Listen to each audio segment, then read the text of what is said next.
ওষুধের প্যাকেটের ভেতরের লম্বা নির্দেশিকাটা খুললে অনেক সময় কেমন যেন একটা ভয় কাজ করে, ঠিক না? এত ছোট ছোট অক্ষর, পাতায় পাতায় এত খটোমটে ডাক্তারি শব্দ, যে কেউই হয়তো পড়ার আগ্রহ হারিয়ে ফেলবেন।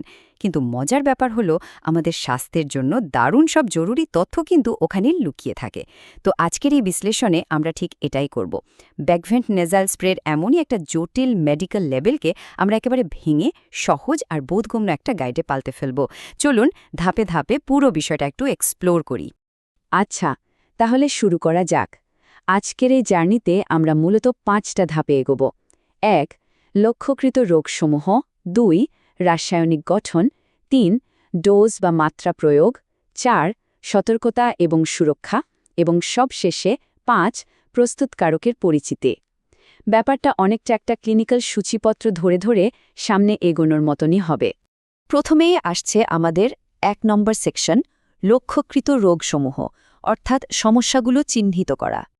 যে কোনো ওষুধের লেবেল পড়ার সময় প্রথমেই মনে হয় ঠিক কী কারণে এটা দেয়া হলো। তো কোম্পানি নির্দেশিকার একেবারে শুরুতেই কিছু ভারী ক্লিনিক্যাল শব্দ থাকে। যেমন ধরুন, প্রথম শব্দটি হল প্রোফাইল্যাক্সিস। এর মানে হল রোগ আসার আগেই সেটা প্রতিরোধের জন্য নেওয়া কোনো ব্যবস্থা। আর দ্বিতীয়টি হল পেরেনিয়াল অ্যালার্জিক রাইনাইটিস। সহজ কথায়, সারা বছর ধরে অ্যালার্জির কারণে নাকে যে প্রদাহ বা জ্বালাপোড়া হয়, সেটাই এটা। এই দুটো শব্দের অর্থ মাথায় রাখলে পরের বিষয়টা বুঝতে একদম পানির মতো সহজ হবে। এখানে দেখুন, স্প্রেটা ঠিক কোন কোন রোগের বিরুদ্ধে কাজ করে তার পুরো একটা লিস্ট দেওয়া আছে। বেকভেন্ট নাজল স্প্রে মূলত সিজনাল বা ঋতুভিত্তিক অ্যালার্জিক রাইনাইটিসের চিকিৎসায় ব্যবহার করা হয়, আবার এটা রোগটা প্রতিরোধও করে। এর পাশাপাশি সারা বছর ধরে চলা প্যারেনিয়াল অ্যালার্জি এবং হে ফিভারের সমস্যা থেকেও এটা মুক্তি দেয়। এমনকি নন অ্যালার্জিক রাইনাইটিসের ক্ষেত্রেও এটা দারুণ কাজ করে। আর সবচেয়ে দারুণ ব্যাপারটা কি জানেন?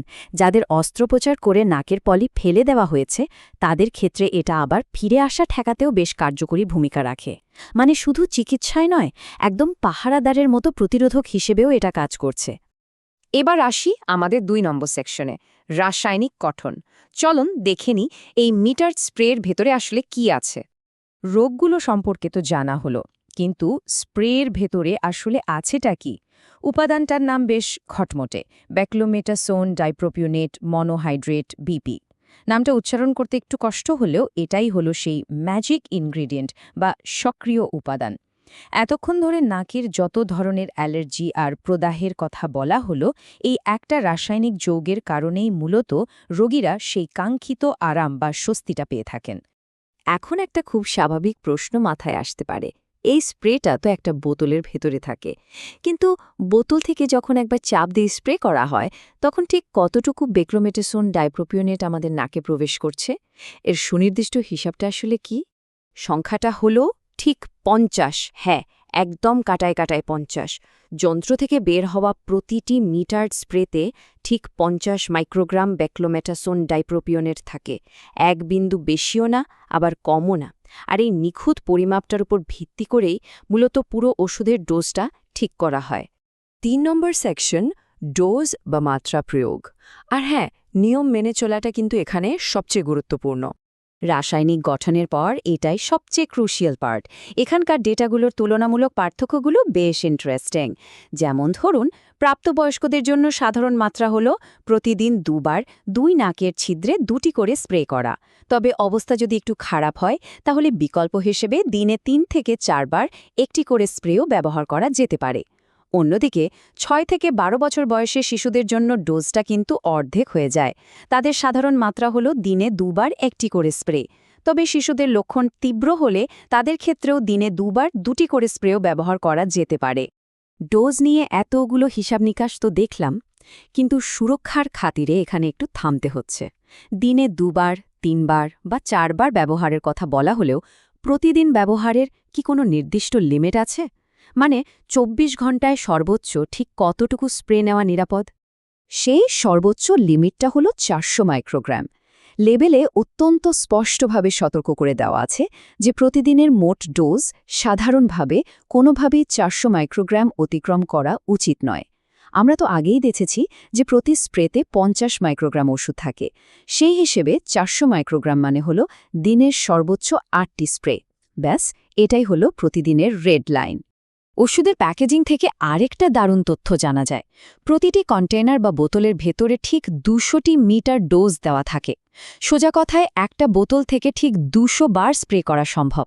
এই একটা সংখ্যা জানা থাকলে কিন্তু খুব সহজেই হিসাব করে ফেলা যায় যে একবার স্প্রেটা কিনলে সেটা ঠিক কতদিন পর্যন্ত চলবে। 4 নম্বর সেকশন, সতর্কতা এবং সুরক্ষা।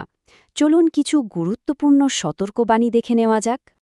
যে কোনো ওষুধের লেবেলেই প্রস্তুতকারকদের কিছু সুরক্ষা প্রোটোকল থাকে। এখানেও দুটো আলাদা পরিস্থিতির জন্য ভিন্ন ভিন্ন নির্দেশিকা দেওয়া হয়েছে। গর্ভাবস্থায় ব্যবহারের ক্ষেত্রে বলা হয়েছে যে গর্ভবতী নারীদের ওপর এটা নিয়ে পর্যাপ্ত এবং সুনিয়ন্ত্রিত কোনো গবেষণা এখনও নেই। তাই সম্ভাব্য ঝুঁকি থেকে যদি মায়ের উপকার বেশি বলে মনে হয়, কেবল তখনই এটা ব্যবহার করা উচিত। আর স্তন্যদানকারী মায়েদের ক্ষেত্রে ব্যাপারটা হলো এই ওষুধ বুকের দুধে নিঃসৃত হয় কিনা তা এখনও অজানা, তাই এই ক্ষেত্রে যথেষ্ট সতর্কতা অবলম্বন করতে হবে। তবে হ্যাঁ, এই অংশের সবচেয়ে গুরুত্বপূর্ণ বিষয় হল এই ছোট্ট কিন্তু অতি জরুরি বাক্যটি, অথবা রেজিস্টার চিকিৎসকের পরামর্শ অনুযায়ী। এতক্ষণ ধরে আমরা যত ডোজ বা মাত্রার কথাই আলোচনা করি না কেন, চূড়ান্ত সিদ্ধান্ত নেওয়ার ক্ষমতা কেবল একজন বিশেষজ্ঞ চিকিৎসকেরই। রোগীর অবস্থার উপর ভিত্তি করে ডাক্তার চাইলে যে কোনো সময় এই মাত্রা পরিবর্তন করে দিতে পারেন। এটাই হলো বটম লাইন। আমরা চলে এসেছি একদম শেষ পর্যায়ে 5 নম্বর সেকশন, প্রস্তুতকারকের পরিচিতি। চলুন স্প্রের উৎপত্তিস্থল নিয়ে একটু কথা বলি। এত বিস্তারিত বিশ্লেষণের পর যারা এই বেকভেন স্প্রেটা তৈরি করেছে তাদের সম্পর্কে একটু জানা দরকার। এটি তৈরি করেছে ড্রাগ ইন্টারন্যাশনাল লিমিটেড, যা 1974 সালে প্রতিষ্ঠিত। এর সদর দফতর বাংলাদেশের ঢাকায় অবস্থিত। সবচেয়ে আকর্ষণীয় ব্যাপার হল এই স্বনামধন্য ফার্মাসিউটিক্যাল কোম্পানিটি শুধু অ্যালোপ্যাথিক ওষুধই তৈরি করে না, তাদের হার্বাল এবং ইউনানি পণ্যেরও বিশাল এক রেঞ্জ রয়েছে। এটা আসলে তাদের বিশাল উৎপাদন ক্ষমতারই একটা প্রমাণ। আর লেবেলের একেবারে শেষ দিকে কপিরাইট এবং ট্রেডমার্কের এই আনুষ্ঠানিক ঘোষণাটা দেওয়া আছে। এখানে স্পষ্ট বলা আছে যে এই পণ্যের সাথে জড়িত সব ট্রেডমার্কের মালিকানা বা লাইসেন্স ড্রাগ ইন্টারন্যাশনাল লিমিটেডের অধীনস্থ। আর এভাবেই একটা কর্পোরেট মেডিকেল লেবেলের সম্পূর্ণ কাঠামোর সমাপ্তি ঘটছে। শেষ করার আগে একটা প্রশ্ন দিয়ে আজকের মতো বিদায় নিতে চাই। সুস্থ থাকার জন্য প্রতিদিন নানা ধরনের ওষুধের ওপর আমাদের নির্ভর করতে হয়, তাই না?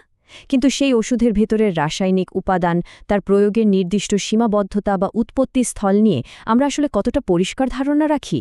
একটা সাধারণ মেডিকেল লেবেলের ভেতরে যে কত গুরুত্বপূর্ণ তথ্য লুকিয়ে থাকতে পারে, আজকের এই বিশ্লেষণটা তারই একটা চমৎকার উদাহরণ।